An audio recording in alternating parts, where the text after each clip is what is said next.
du remplacement du professeur par le processeur. Un grand congrès international de l'éducation, le WISE, et où se retrouvent ensemble les grands penseurs du numérique. Chaque année, ils disent progresser vers la possibilité d'un enseignement sans professeur, ou mieux encore du remplacement du professeur par le processeur.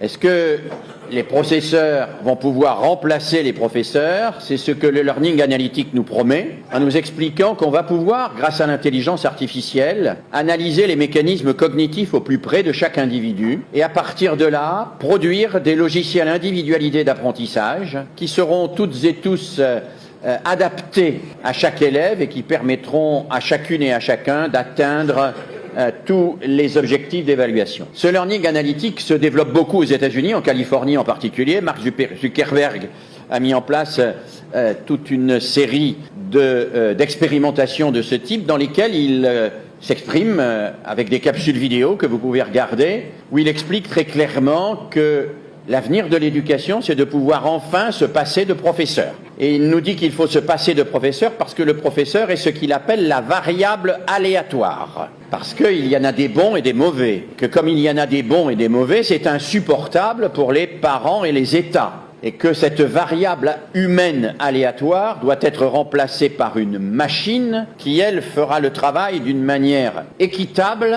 voire égalitaire, et nul ne pourra se plaindre, puisque la machine traitera tout le monde de la même manière, que quelqu'un soit mieux traité que les autres. Si je me permets de vous dire cela, ce n'est pas que je crois que cela est possible à court terme.